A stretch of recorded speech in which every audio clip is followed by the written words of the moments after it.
لا تعلمون. وقال رسول الله صلى الله عليه وسلم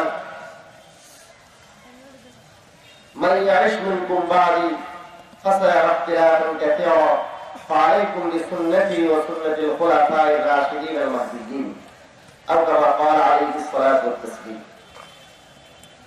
معزز হাজিরিন, সময় একেবারে নির্দিষ্ট। আপনাদের এই অঞ্চলে আমি এর আগে এসেছি, লম্বা আলোচনা আমার করার অভ্যাস আছে, কিন্তু আজকে যেহেতু সময় নির্ধারিত, বিষয় নির্ধারিত, আমি আমার নির্ধারিত সবগুলো বিষয়ের উপরে আপনাদের সামনে সংক্ষিপ্ত হলেও কিছু আলোচনা করতে যাচ্ছি। এখানে বিষয় অনেক হিসেবে লিখে দিয়েছে 7টা, কিন্তু এক একটার মধ্যে আরো কয়েকটা আছে, আমি হিসাব করে দেখলাম 11টা। যাক, আল্লাহ রাব্বুল আলামিনের তৌফিক আর আপনাদের দোয়া যদি আমার সাথে হাল হয়, তাহলে এর উপরে প্রত্যেকটা বিষয়ে সংক্ষিপ্ত কিছু বলার চেষ্টা করবো। আল্লাহ তাওফিক বিল্লাহ। 1 নম্বর বিষয়, আল্লাহ তাআলা সর্বময় বিরাজমান কিনা এবং তার আকার আছে কিনা, এই বিষয়। বন্ধুরা, এই বিষয়ে আমি সর্বপ্রথম আপনাদেরকে একটি কথা বলতে চাই যে আল্লাহ তাআলা সর্বময় বিরাজমান কিনা, আল্লাহ তাআলার আকার আছে কিনা, এই বিষয়টি আলোচনার মতো বিষয় না, এবং এই বিষয়টি আলোচনা করাকে কোরআনে কারীমের মধ্যে 1 নম্বর ফিতনাকারী হওয়ার চিহ্ন হিসেবে উল্লেখ করা হয়েছে। আমি আপনাদের কোন সমর্থন চাচ্ছি না, যেহেতু নিষেধ। আল্লাহ রাব্বুল আলামিন শাহেদ, আমি সূরা আলে ইমরানের 7 নম্বর আয়াত আপনাদের সামনে তিলাওয়াত করছি। সূরা আলে ইমরান 8 নম্বর 7। আল্লাহ রাব্বুল আলামিন ইরশাদ করেন, হুয়াল্লাযী আনজালা আলাইকাল কিতাবা মিনহু আয়াতুন মুহকামাত। আল্লাহ তাআলা কিছু আয়াত নাযিল করেছেন যে আয়াতগুলোর মর্মার্থ স্পষ্ট। হুন্না উম্মুল কিতাব, এই আয়াতগুলো কোরআনের আসল অংশ। ওয়া উখরা মুতাশাবিহাত, আর কিছু আয়াত আছে যেগুলো রূপক। যেগুলো কি? রূপক। রূপক মানে এই সমস্ত আয়াতগুলোর অর্থ অস্পষ্ট।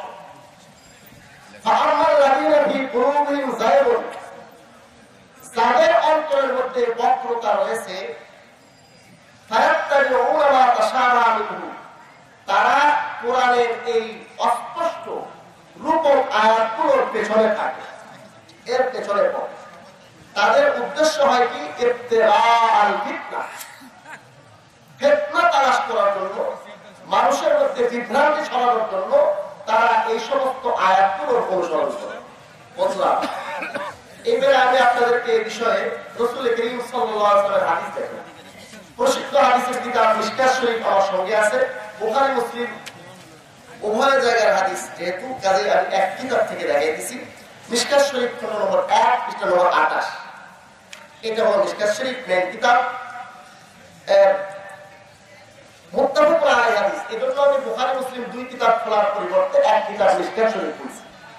এখানে হযরত আয়েশা সিদ্দিকা বলেন, আল্লাহ রাসূল এই আয়াতটি তিলাওয়াত করলেন, হুয়াল্লাযী আনজালা আলাইকাল কিতাবা, ওই আল্লাহ তাআলা কোরআন নাযিল করেছেন, কিছু আয়াত স্পষ্ট, কিছু আয়াত অস্পষ্ট।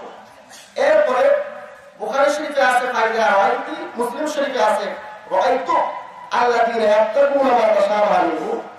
যখন তোমরা দেখবে আল্লাহ তাআলার অস্পষ্ট আয়াতগুলো, রূপক আয়াতগুলোর পেছনে কেউ পড়ছে, এর অর্থ বয়ান করা, এই বিষয়ে আলোচনা করা এর পিছনে পড়ছে, ফাউলাইকাল্লাযীনা সাম্মাহুমুল্লাহু ফাহদারুহু, এরাই ওই সমস্ত ব্যক্তি যাদেরকে সুনির্দিষ্টভাবে আল্লাহ পাক রব্বুল আলামিন ফিতনাকারী বলে উল্লেখ করেছেন, তোমরা এটা বলে না। বুখারী এবং মুসলিম শরীফের হাদিস, ফাহদারুহু, অতএব তাদের থেকে তোমরা বেঁচে থাকবা, এদের ধারে কাছে যাবা। মুসলমান ভাইরা, এরপরে আমি আরেকটি জায়গা দেখাবো। আমি কোরআনের সরাসরি আয়াত দেখিয়েছি, এরপরে দেখাইলাম রাসূলের হাদিস বুখারী এবং মুসলিমের। এবারে প্রসিদ্ধ তাফসীরের কিতাব তাফসীরে ইবনে কাসির খণ্ড নম্বর 7 পৃষ্ঠা নম্বর 470। এখানে এটা হলো তাফসীরে ইবনে কাসির 7 নম্বর খণ্ড আর পৃষ্ঠা নম্বর 470। এখানে এই আয়াতের ব্যাখ্যার মধ্যে আয়াতটি হলো ওয়াল্লা ইলা রাব্বিকাল মুনতাহা, তোমাদের পরওয়ারদিগার আল্লাহ তাআলা এখানে আলোচনা শেষ। তার মানে হলো এর ব্যাখ্যায় এখানে হাদিস উল্লেখ করা হয়েছে হযরত মুআয বিন জাবাল থেকে, আরো অন্যান্য হাদিসও এখানে উল্লেখ আছে। আমি অংশ বিশেষ হাদিসের পড়ে শুনাই। এখানে উল্লেখ আছে তাফাক্কারু, হযরত আবু হুরায়রা থেকে মরফু হাদিস, তাফাক্কারু ফিল খালকি ওয়ালা তাফাক্কারু ফিল খালিক, তোমরা আল্লাহর সৃষ্টি জগতের বিষয় চিন্তা ভাবনা করো, আল্লাহর ব্যাপারে চিন্তা ভাবনা করো না। বন্ধুরা, আমি এই আয়াত বুখারী মুসলিমের হাদিস এবং তাফসীরের গ্রহণযোগ্য কিতাবে উল্লেখিত হাদিস থেকে সম্ভবত আপনাদেরকে এই কথাটি উল্লেখ করতে পেরেছি যে আল্লাহ রাব্বুল আলামিন সম্পর্কে চিন্তা ভাবনা করা এটা আমাদের দায়িত্ব। আল্লাহ পাক বলেন, জিন ইনসানকে আমি সৃষ্টি করছি আমার ইবাদতের জন্য, আর এই বিষয়ে চিন্তা ভাবনা করে মানুষের অযথা সময় নষ্ট করা, এই বিষয়ে চিন্তা ভাবনা করে কোনো পুরো কিনারা পাওয়া যাবে না, সে কথা হাদিসে উল্লেখ রয়েছে। এই জন্য আল্লাহ পাক কোথায় থাকেন, আল্লাহ পাকের আকার আছে কি নাই, এই বিষয়গুলো ওলামায়ে কেরাম আলোচনা করতে নিষেধ করেছে। যেভাবে কোরআনে আছে সেভাবে আমরা মানি, এই বিষয়ে আলোচনা করাটাই নিষেধ। অতএব আমি এই বিষয়ে আলোচনা করতে আমার অমানবতা প্রথমে স্বীকার করে নিলাম। কেন? কারণ এই বিষয়ে ঈমান আনতে হবে, আলোচনা করা যাবে, এই বিষয়ে পেছনে পড়া যাবে না। আমি হতবাক হয়ে গেলাম, রাজীবপুর এলাকার মধ্যে এই প্রথম আমি আলোচ্য সূচির মধ্যে 1 নম্বর বিষয় আল্লাহ তাআলা সর্বময় বিরাজমান কিনা, তার আকার আছে কিনা এই বিষয়টা দেখি। কারণ এই বিষয়টা আলোচনা করে যারা কোরআনের মধ্যে, তাদেরকে বলা হচ্ছে 1 নম্বর ফেতনাবাজ। হাদিস শরীফের মধ্যে বুখারী এবং মুসলিমের হাদিসে বলা হয়েছে 1 নম্বর ফেতনাবাজ। হাদিস শরীফের মধ্যে এই বিষয়ে চিন্তা ভাবনা করতে নিষেধ করা হয়েছে। কতদূর ফিতনার মধ্যে পড়লে আল্লাহ পাক সম্পর্কে গবেষণা করে অযথা সময় নষ্ট করে এই নিষিদ্ধ কাজের মধ্যে সময় নষ্ট করে এটাকে মানুষের জীবনে যত সমস্যা আছে কত সমস্যা আজকে মুসলিম সমাজ জর্জরিত, ঠিক না? এই সমস্ত সমস্যা ব্যতি রেখে এই ধরনের একটা মারাত্মক বিষয়, একেবারে আল্লাহর বিষয়, এই বিষয়ে ঈমান আনা ছাড়া যদি আমরা আলোচনায় যাই তাহলে কি কোনো কুকিনারা পাবো? কোন সময় পাবো, যেটা নিষিদ্ধ সেই বিষয়কে মানুষের জীবনের সব সমস্যা ত্যাগ করে 1 নম্বর সমস্যা হিসেবে চিহ্নিত করা কতটা ফিতনার বহিঃপ্রকাশ ঘটাচ্ছে। বন্ধুরা, এই কথা আমরা এই 1 নম্বর আলোচ্য সূচি দেওয়ার থেকেই বুঝতে পারছি। তবুও যেহেতু অনেকে আলোচনা করেন, আমি এই বিষয়ে সংক্ষিপ্ত আলোচনা করতে চাই। আমাদের কিছু বন্ধুরা আছেন, তারা এরকম করে এক লোক বলে বলছে আমি নামাজ পড়ি না। কেন নামাজ পড়ো না? বলছে আল্লাহ পাক কোরআনে বলছেন লা তাকরাবুস সালাত, তুমি নামাজের ধারে কাছে যাই। এখন নামাজের ধারে কাছে যাইরা বলছে, পরের অংশে আছে ওয়ান্টু সুকারা, অর্থাৎ মদ খাইয়ে নামাজের ধারে কাছে যাই না। এইটা আর দেখে না, শুধু এতটুকু দেখেছে যে কি লা তাকরাবুস সালাত, নামাজের ধারে কাছে যাই না, এ দেখে নামাজ ছেড়ে দিয়েছে। বন্ধুরা আমাদের কিছু বন্ধুরা কোরআন শরীফের এক আয়াত দেখে, হাদিস শরীফের এক অংশ দেখে, আর এক অংশ দেখে না। আমার তাদের আয়াত গবেষণা, হাদিস গবেষণা দেখে বড় হাসি পায় যে আসলে স্বপ্ন বিষয় সামনে রাখা উচিত। আমার কিছু বন্ধুরা সূরা হাদীদের 3 নম্বর আয়াত, এই আয়াত দিয়ে দলিল দেন ইস্তাওয়া আলাল আরশ, আল্লাহ পাক আরশে সমাসীন। আল্লাহ পাক আরশে সমাসীন মানে আরশের মধ্যে আল্লাহ পাক আসন নিয়েছেন, বসে আছেন, যেরকম আমরা হয়তো চেয়ারে বসে থাকি, আর আল্লাহ পাক রব্বুল আলামিন আরশে বসেছেন। এই ধরনের অর্থ নিয়ে তারা বলেন যে আরশে আল্লাহ পাক থাকেন। তার মানে আল্লাহ পাক আর কোথাও থাকেন না, আল্লাহ পাকের সুনির্দিষ্ট স্থান উনি নির্ধারণ করে দিলেন যে আল্লাহ পাক কোথায় থাকেন। বন্ধুরা, এই আয়াতটির থেকে আরেকটু অগ্রসর হয়ে এরপরেই যদি উনি সূরা হাদীদ পড়তে থাকতেন তাহলে উনি এখানে লক্ষ্যই করতেন যে সূরা হাদীদের মধ্যেই আছে। সূরা হাদীদ এরপরে পরের অংশে উল্লেখ আছে তোমরা যেখানেই থাকো তিনি তোমাদের সাথে আছেন। তার মানে আল্লাহ পাক আরশে আছেন, এই কথা আমরা অস্বীকার করি না। আল্লাহ পাক আরশে আছেন, আবার আল্লাহ পাক সব জায়গায় আছেন, এটাও আয়াতের মধ্যে আছে, ঠিক কি না? বন্ধুরা, আরেকটি আয়াতের মধ্যে আল্লাহ পাক ইরশাদ করেন ফাইনামা তুওয়াল্লু ফাতাম্মা ওয়াজহুল্লাহ। তোমরা যেখানেই চেহারা ফেরাও সেখানেই আল্লাহ তাআলা আছেন।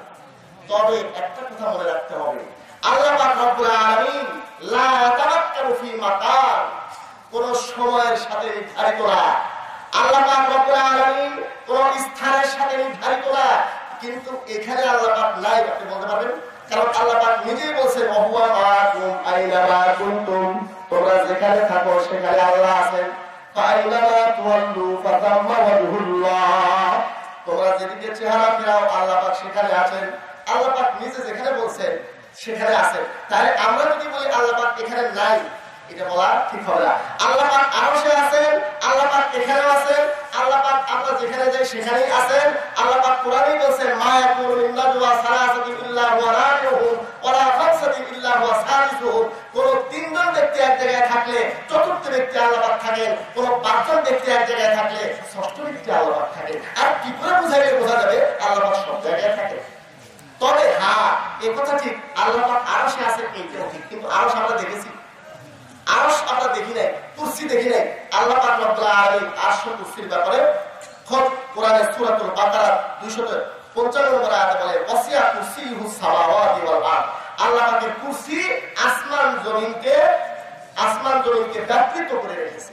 তাহলে আসমান জমিন সবকিছু ব্যাপৃত করে যদি আল্লাহ পাকের কুরসি থাকে, তো এই বিষয়ে কুরসিও আমরা দেখিনি, আসমানও দেখিনি। বাকি কোরআনের মধ্যে আল্লাহ পাক বলেছেন আল্লাহ পাক আরশে আছেন, আবার কোরআনের মধ্যে এটাও আছে আল্লাহ পাক সর্বত্র আছেন। কাজেই আল্লাহ পাক সর্বত্রই আছেন। তবে কিভাবে আছেন এটা আমরা জানি না। আল্লাহ পাক কোন সুনির্দিষ্ট স্থানে থাকা থেকে মুক্ত। এখন বাকি রইল আমরা যদি বলি আল্লাহ পাক নির্দিষ্ট এই যে কোথায় আছেন, আরশে আছেন না, আরশে সমাসীন আছেন, এই কথাটা আল্লাহ পাক জাতের দ্বারা সমাসীন আছেন, এই কথা আমাদের একজন বক্তা বলেছেন। আমি আপনাদেরকে দেখাই ফাতহুল বারি, ইবনে হাজার আসকালানী রাহমাতুল্লাহ আলাইহি লিখিত এই ফাতহুল বারি কিতাবটা বুখারী শরীফের সবচেয়ে শ্রেষ্ঠ ব্যাখ্যার গ্রন্থ। এর প্রথম খণ্ডের 596 নম্বর পৃষ্ঠা দেখুন। ফাতহুল বারি প্রথম খণ্ড 596 নম্বর পৃষ্ঠার মধ্যে কি বলেন ইবনে হাজার আসকালানী? উনি বলেন যে এখানে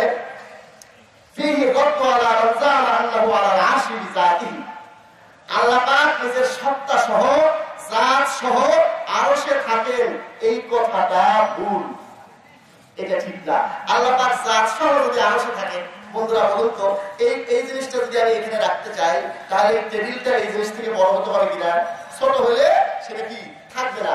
এখন আল্লাহ পাক আরশে যদি বসে থাকেন তাহলে আরশটা আল্লাহ থেকে বড় হয়ে যাচ্ছে কিনা ইত্যাদি কারণে এখানে হযরত ইবনে হাজার আসকালানী রাহমাতুল্লাহ আলাইহি বলেছেন যে ব্যক্তি বলবে আল্লাহ পাক রব্বুল আলামিন জাত সহ আরশের মধ্যে সমাসীন, এই কথাটা ভুল।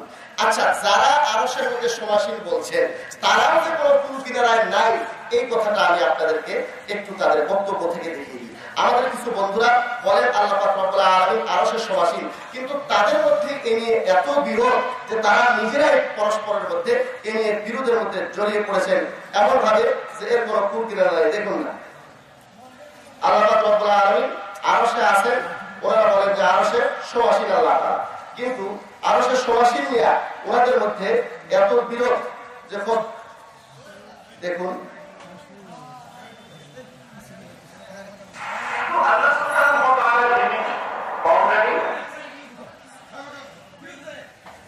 আল্লাহ পাক আরশে সমাসীন এ বিষয়ে এখানে বক্তব্য শোনাতে সময় লাগবে। একজন বলছেন শহীদুল্লাহ মাদানী সমাসীন, আবার সমাসীন কিছু না। মতিউর রহমান মাদানী সাহেব বলছেন আল্লাহ পাক অবশ্যই আরশে সমাসীন। তাহলে খুব ওনাদের মধ্যে দ্বন্দ্ব। তার মানে হলো এত বড় বড় শেখরা যদি আল্লাহ পাক রব্বুল আলামিন আরশে সমাসীন এর অর্থ না বুঝে, আমরা বুঝবো এই জন্য কোরআনে নিষেধ, এই জন্য হাদিসে নিষেধ, আল্লাহ পাকের অবস্থান নির্ধারণ করা নিয়ে আলোচনা নিষেধ। যতটুকু আমি আপনাদের সামনে আলোচনা করলাম এতটুকু নিষেধ, কিন্তু শুধুমাত্র আলোচনার স্বার্থেই আলোচনা, এজন্য বললাম। আচ্ছা, যারা বলেন আল্লাহ পাক নির্দিষ্ট স্থানে থাকেন, আরশেই থাকেন, তাদের উদ্দেশ্যে আমি বলতে চাই আরশ তো পরে সৃষ্টি হয়েছে, তাহলে আরশ সৃষ্টির আগে আল্লাহ পাক কোথায় ছিলেন? কিয়ামতের সময় যখন সবকিছু ধ্বংস হয়ে যাবে আল্লাহ পাক কোথায় থাকবেন? আল্লাহ তাআলা যদি শুধু আরশেই অবস্থান করেন, মুসা আলাইহিস সালামকে দেখা করার জন্য তুর পাহাড়ে ডেকে নিলেন কেন? বিভিন্ন হাদিস দ্বারা প্রমাণিত হয়, সহিহ হাদিস দ্বারা আল্লাহ পাক শেষ রাতে প্রথম আসমানে এসে বান্দাদেরকে ডাকেন। আছে না হাদিসে? সহিহ হাদিসের মধ্যে আছে। কিন্তু এক এক দেশে আপনাদের যাদের ভৌগোলিক অবস্থান সম্পর্কে, সূর্যের উদিত হওয়া অস্ত যাওয়া সম্পর্কে ধারণা আছে, তারা আপনারা সকলেই জানেন যে সূর্য একসাথে সব আকাশে উদিত হয় না, অস্তও যায় না।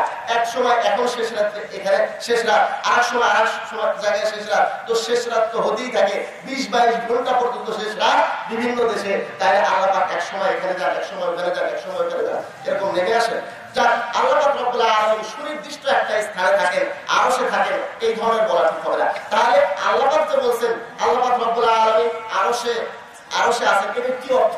এটার অর্থ আমি নিজে না বলিয়া তাফসীরে বাইজাবী শরীফ থেকে আপনাদেরকে দেখাই। দেখুন তাফসীরে বাইজাবী শরীফের মধ্যে এর ব্যাখ্যা লিখেছে যে ইস্তাওয়ার ব্যাখ্যা যদি কেউ করে, যে ইস্তাওয়া মানে হলো আল্লাহ পাক রব্বুল আলামিন আরশের মধ্যে সমাসীন, আরশে তিনি এই যে 57 নম্বর পৃষ্ঠা তাফসীরে বাইজাবী উনি বলেন যে এখানে আসল ইস্তেওয়ার যে অর্থ সেটা এখানে অর্থ হবে না।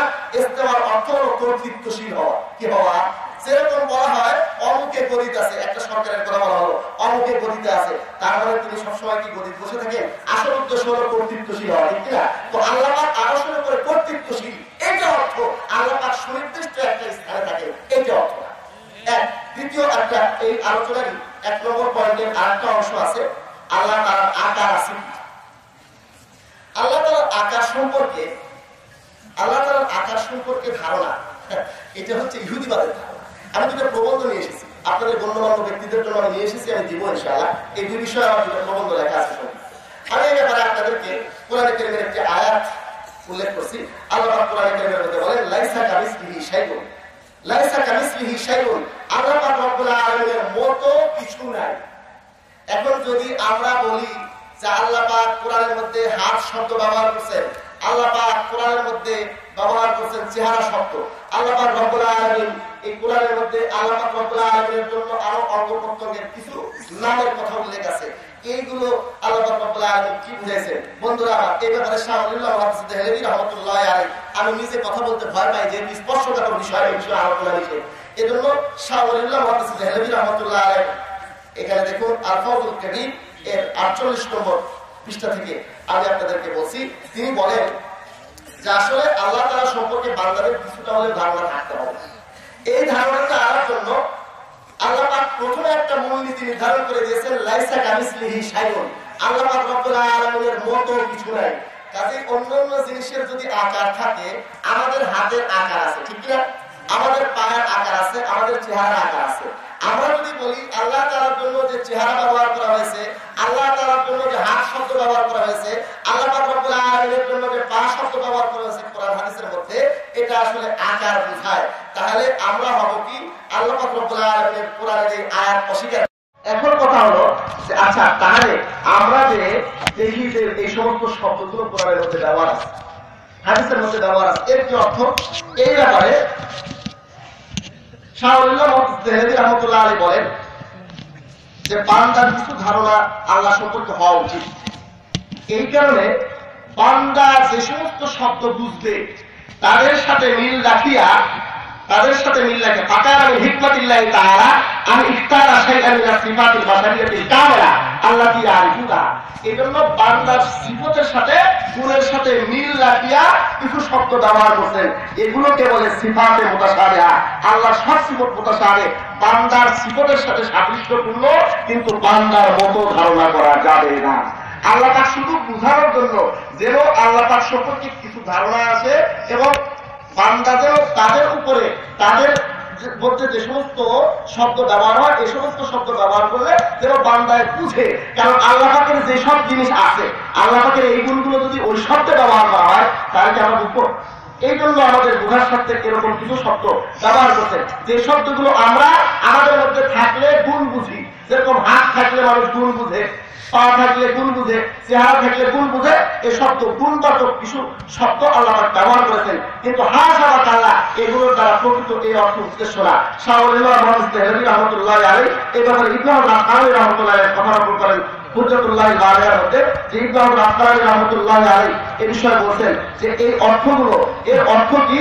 এর অর্থগুলো আসলে আমাদেরকে বলা হয় হয়নি এবং এর ভিতরে লামিয়াম তার আলী নবী সাল্লাল্লাহু আলাইহি ওয়া সাল্লাম আহাদি মিনাস সাহাবা মিন তরিকিন সহিহিন আত-তাসরিহ বিউজুবি তা'তিল শাইইন মিন যালিকা আল মুশারাত। কোন নবী করিম সাল্লাল্লাহু আলাইহি ওয়াসাল্লাম বা কোন সাহাবী এই সমস্ত শব্দের ব্যাখ্যা দেন নাই। আচ্ছা, এরপরে হাদিস ইবনে আল-আসকালানি বলেন যে শরীয়তের একটা অংশ যেটা আল্লাহ পাক নাযিল করছেন, আল্লাহর নবী কিসের লুকায় রাখবেন? যদি এই সমস্ত শব্দের ব্যাখ্যাটা আমাদের জানার মতো হতো, আমাদের আলোচনার মতো হতো, তাহলে আল্লাহর নবী এই আলোচনা ত্যাগ করতেন না, নবীর সাহাবীরা এই আলোচনা ত্যাগ করতেন না। বোঝা যায় এই আল্লাহ পাকের এই গুণগুলো এগুলো নিয়ে আলোচনা করা যাবে না, যেভাবে আছে এভাবে ঈমান রাখতে হবে। তবে এর দ্বারা বোঝা যাবে না যে আল্লাহর আকার আছে। এখন আকার না থাকলে দেখা যায় না।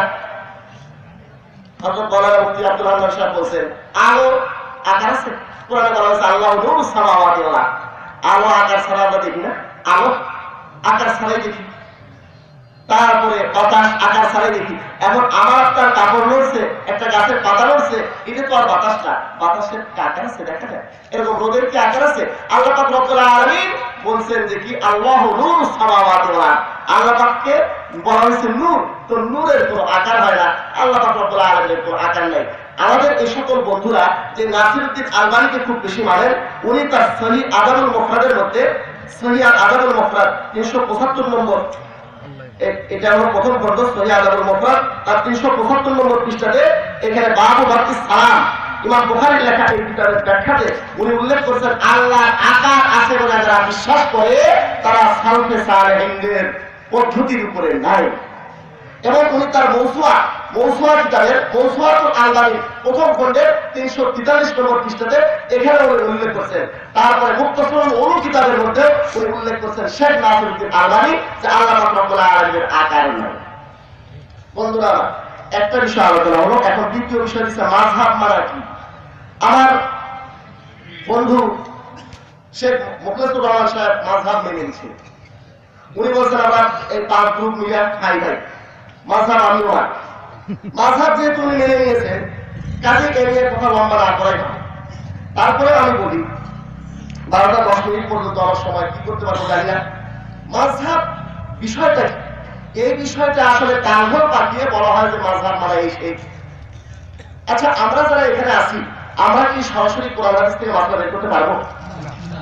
যারা কোরআন হাদিস থেকে মাসলা বের করতে পারবে না, মুস্তাহিদ হতে পারবে না, তারা কি কোরআন হাদিসের উপর আমল করবে না? তাদের আমল করার পদ্ধতি কি? তাদের আমল করার পদ্ধতি আল্লাহ কোরআনে বলেছেন ফাসআলু আহলা যিকরি ইন কুনতুম লা তা'লামুন। যদি তোমরা না জানো তাহলে যারা জানে তাদেরকে তোমরা জিজ্ঞাসা করো। ঠিক না? তাহলে আমরা তো মুস্তাহিদ না। মুস্তাহিদ হতে গেলে আমার এই সকল বন্ধুরা মুস্তাহিদ দাবি করলে আমার কিছু করার নাই। তো মুস্তাহিদ হওয়ার জন্য প্রত্যেকটা আয়াতের নজুলের প্রেক্ষাপট, প্রত্যেক সাহাবীর অবস্থা, কবে কে আগে জন্মগ্রহণ করেছেন, কে পরে জন্মগ্রহণ করেছেন, প্রত্যেক রাবীর অবস্থা, লক্ষ লক্ষ হাদিস আল্লাহর নবী ইরশাদ করেছেন। সব হাদিস তো আমাদের পর্যন্ত পৌঁছেও নাই। তো আল্লাহর নবীর যুগে আল্লাহ পাক রব্বুল আলামিন নবী করিম সাল্লাল্লাহু আলাইহি ওয়াসাল্লামকে পাঠিয়েছেন, ওই যুগে তো নবী ছিলেন। এরপরের যুগগুলোর মধ্যে 3টে যুগকে নবী বলে গেছে খায়রুল কুরুন। এই যুগগুলো ভালো, সেই যুগের মধ্যে খায়রুল কুরুনের কারণে সর্বোত্তম যুগ আল্লাহর নবীর যুগ, তারপরে সাহাবীদের যুগ, তারপরে তাবিঈনের যুগ। ঠিক কি না? এই তাবিঈনের যুগে তাবিঈ ছিলেন ইমাম আযম আবু হানিফা রাহমাতুল্লাহি আলাইহি।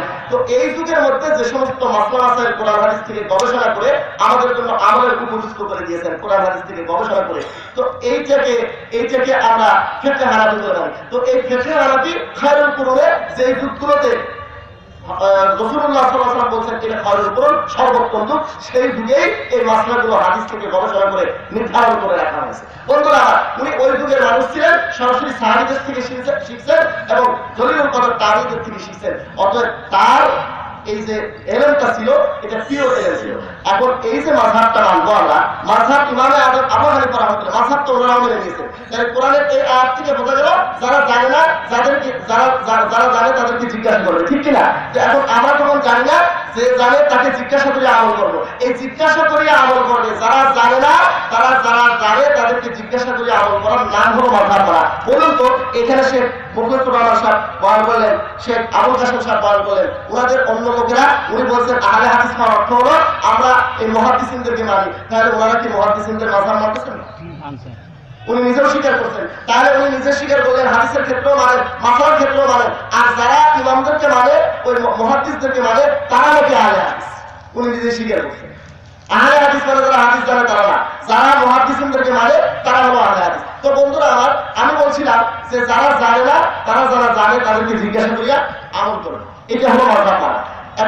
এখন কথা হলো যে সুনির্দিষ্ট এক মাযহাব মানবো কিনা। তো সুনির্দিষ্ট এক মাযহাব মানার কথা তো বুখারী শরীফ প্রথম খণ্ডের 237 নম্বর পৃষ্ঠাতে আছে। আমি দেখাই আপনাদের, এটা হলো বুখারী শরীফ প্রথম খণ্ড 237 নম্বর পৃষ্ঠা। এখানে দেখুন সুনির্দিষ্ট এক মাযহাব মানার কথা আছে। এখানে 1725 নম্বর পৃষ্ঠাতে আছে। হযরত আব্দুল্লাহ বিন আব্বাসকে কিছু লোকেরা মদিনার মাসলা জিজ্ঞেস করেছিল, উনি মাসলা দিয়েছেন। সেটা মদিনার লোকেরা বলছে লা লা তুদি পাওলিকা ওয়া লা পাওলা যায়নি, যাদের সাহাবাদের কথা, যাদের সাহাবাদের কথা ছেড়ে তোমার কথা আমরা মানব না।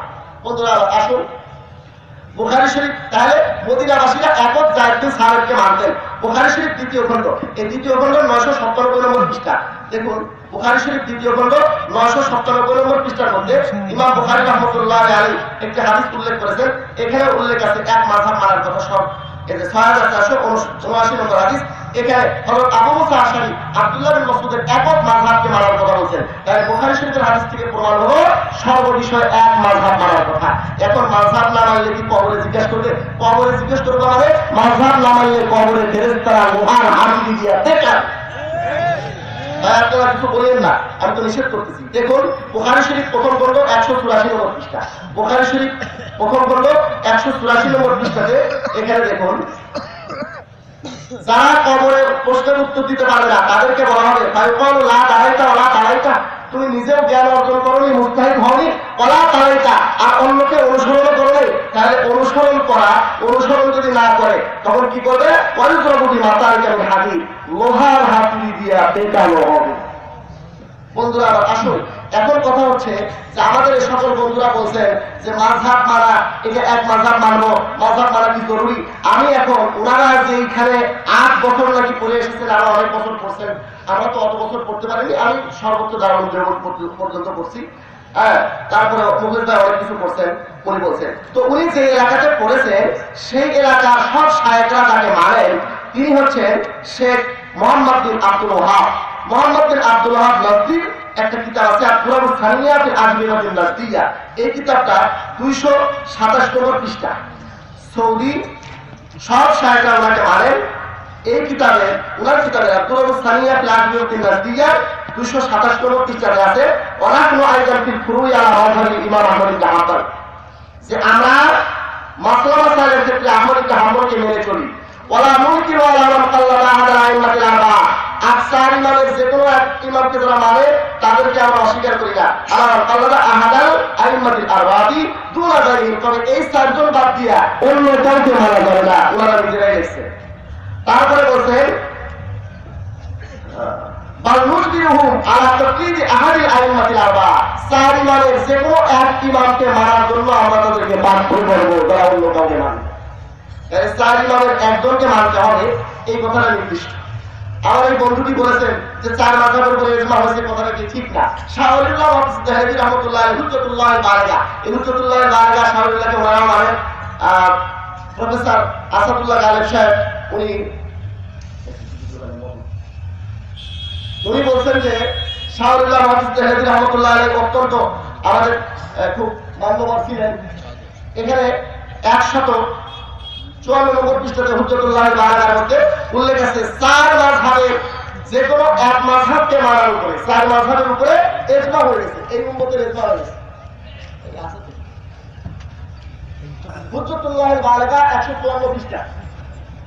এখানে এই যে হুজ্জাতুল্লাহ বালিগা 154 নম্বর পৃষ্ঠার মধ্যে প্রথম খণ্ডে এখানে উনি সাফ করেছেন যে 4 মাযহাবের এক মাযহাব মানার উপরে গেছে। মিনা আন্না হাযিহিল মাযাহিবিল আরবাআতিল মুতাবারা ওয়াল মুহাদারা قد اجتمعت الامه وما يعتد به منها على جواز تقليدها الى يومنا هذا, যে এই 4 মাযহাবের যে কোনো এক মাযহাবের তাকলিদের উপরে উম্মতের ইজমা আছে। এখন যা এই কথাগুলো আমি আপনাদেরকে বললাম মাযহাবের উপরে, কিন্তু আমার আরো অনেক আলোচনা আছে। এই জন্য আমি এই বিষয়ে আলোচনা দীর্ঘায়িত না করে আমি তারাবির নামাজ সম্পর্কে আলোচনা করতে চাচ্ছি। তারাবির নামাজ আর আছে মাত্র কিছুক্ষণ সময়। তারাবির নামাজ 8 রাকাত না 20 রাকাত? তারাবির নামাজ 8 রাকাতের কোনোই সহিহ হাদিস নাই। তারাবির নামাজ 20 রাকাতের হাদিস আমি আপনাদেরকে দেখাচ্ছি। 20 রাকাতের হাদিস তারাবি। এক নম্বর মুয়াত্তা ইমাম মালিক, যেটা বুখারী শরীফের অনেক আগে লেখা। এই কিতাবটি 40 নম্বর পৃষ্ঠাতে দেখুন, এই কিতাবটির 40 নম্বর পৃষ্ঠা, মুয়াত্তা ইমাম মালিকের 40 পৃষ্ঠাতে এখানে আছে 20 রাকাত তারাবির কথা। বিসালাতি ওয়া 20 রাকাত, 23 রাকাতের জামাত হলো 3 রাকাত দিতে 20 রাকাত তারাবি। বন্ধুরা, 20 রাকাত তারাবির উপর আমি আরো আপনাদের দলিল দেখাই। ইমাম বুখারীর দাদা ওস্তাদের লেখা মুসান্নাফ আব্দুর রাজ্জাকের 7733 নম্বর হাদিস। 7733 নম্বর হাদিসে এখানেও এই যে 7733 নম্বর হাদিস 261 নম্বর পৃষ্ঠা, এখানেও আছে 20 রাকাত তারাবির কথা। মুসান্নাফে ইবনে আবি শায়বা ইমাম বুখারী রাহমাতুল্লাহ আলাইহির ওস্তাদের লেখা এই কিতাবটা 5 নম্বর খণ্ডের 225 নম্বর পৃষ্ঠা, 5 নম্বর খণ্ডের 224 নম্বর পৃষ্ঠা, 5 নম্বর খণ্ডের 223 নম্বর পৃষ্ঠা, ভুরি 20 রাকাত তারাবির হাদিস। আমি আপনাদেরকে একটা উল্লেখ করি। দেখুন 225 নম্বর পৃষ্ঠা, এটা হলো আপনার মুসান্নাফে ইবনে আবি শায়বা এর প্রথম খণ্ড 225 পৃষ্ঠা, 223 পৃষ্ঠা থেকে বরং 22 পৃষ্ঠা থেকে শুরু হয়েছে। এর মধ্যে একটা হাদিস আমি বলি 7774, হযরত ইবনে আব্বাস রাদিয়াল্লাহু আনহু থেকে আল্লাহ রাসূলুল্লাহ সাল্লাল্লাহু আলাইহি ওয়া সাল্লাম কানা ইউসাল্লি ফি রমাদান 20 রাকাত তারাবি।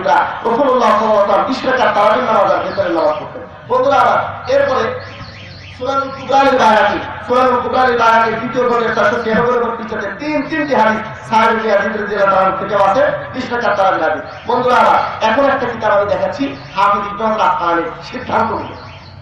হাফিজ ইবনে আসকালানির স্বাধীনতারে উনি তারহিবুল হাদিসের মধ্যে 2 নম্বর খণ্ডে 887 নম্বর পৃষ্ঠাতে বলেন, হাদিস আল্লাহ সাল্লাল্লাহু আলাইহি ওয়াসাল্লাম সাল্লাল্লাহু আলাইহি 20 রাকাত লাইলাতাইন, 2-3 রাত প্রত্যেকদিন নবীজি তারাবির নামাজ জামাতের সাথে পড়েন নাই। 2-3 রাত পড়ছেন তারাবির নামাজ জামাতের সাথে, তবে এটা পড়ছেন 20 রাকাত। মুত্তাফাকুন আলাইহি হাদিস। এই হাদিসের বিশুদ্ধতার উপরে সমস্ত মুহাদ্দিসিনে কেরাম একমত। বন্ধুরা, এবারে আমরা আসি 20 রাকাত তারাবির আরো হাদিসের ব্যাপারে। 20 রাকাত তারাবির এই যে দেখুন, এখানে তিরমিজি শরীফ আছে। তিরমিজি শরীফ প্রথম খণ্ড 166 নম্বর পৃষ্ঠা। তিরমিজি শরীফ মেইন কিতাব, এটা 166 নম্বর পৃষ্ঠা প্রথম খণ্ড।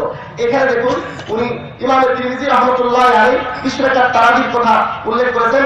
সর্বোচ্চ 20 রাকাত হলো অধিকাংশ ওলামায়ে কেরামের অভিমত, আর সর্বোচ্চ 41 রাকাত 41 রাকাত। এখানে 8 রাকাতের তো কোনো কথাই নাই। ইমাম তিরমিজির তাহকিক অনুযায়ী 8 রাকাত তারাবি পড়ার এই আমলটি এই বিশ্বের কোথাও ছিল না। ওনার ইন্তেকাল 279 হিজরিতে, মানে 3য় শতাব্দী পর্যন্ত তো বটেই। ইমাম তিরমিজি রাহমাতুল্লাহ আলাইহি বিশ্বের কোথাও 8 রাকাত তারাবি পড়ানোরা পান নাই। 8 রাকাত তারাবি পড়ানোরা পান নাই। 8 রাকাত তারাবি কোথাও ছিল না। 8 রাকাত তারাবি একমাত্র লামা সাহেব বেদাতিরা, এই বেদাতটা এই উম্মতের মধ্যে প্রথম সৃষ্টি হলো। বন্ধুরা, দেখুন এখানে ভাই আমি আপনাদের কাছে কোনো উত্তর চাচ্ছি না। এখানে একটি কিতাব এসেছে তাফসীর হাদিস সালাতি তারাবি 20 রাকাত রিয়াদ থেকে। এখানে 20 রাকাত তারাবি প্রমাণ করা হয়েছে। আর তারাবি আকসার নাম জামাতি মসজিদ নবী আলাইহিস সালাম আতিয়া মুহাম্মদ সাল্লাল্লাহু আলাইহি ওয়া সাল্লাম মদিনা মুনাওয়ারার কাজী সাহেব। এবারে আসুন আরেকটা কিতাব, এটার লেখক হলো আলাদিন নওয়াজ সাইয়্যিদ সালাতি তারাবি, নবীজির সঠিক আদর্শ তারাবির নামাজের ক্ষেত্রে। এইটা লিখেছেন শেখ মোহাম্মদ আলী সাহাবনী, উনি জামিয়া উম্মুল কুরআন মক্কা মুকাররমার প্রফেসর। বন্ধুরা, এগুলো হলো কিছু কিতাব দেখালাম। সাহাবী ভাইদের লেখা একটা বই আছে রাসূলের প্র্যাকটিক্যাল নামাজ। এখানেও 219 নম্বর 20 নম্বর পৃষ্ঠা থেকে লম্বা আলোচনা করছে। এখানেও 20 রাকাতের বর্ণনাকে অগ্রাধিকার দিয়েছেন রাসূলের প্র্যাকটিক্যাল নামাজ পিস পাবলিকেশন থেকে ছাড়া। বন্ধুরা, 8 রাকাত তারাবির হাদিস যেটা আছে এটা অত্যন্ত দুর্বল। সহিহ ইবনে হিব্বান 6 নম্বর খণ্ডে 290 নম্বর পৃষ্ঠা 2549 নম্বর হাদিসে উল্লেখ আছে।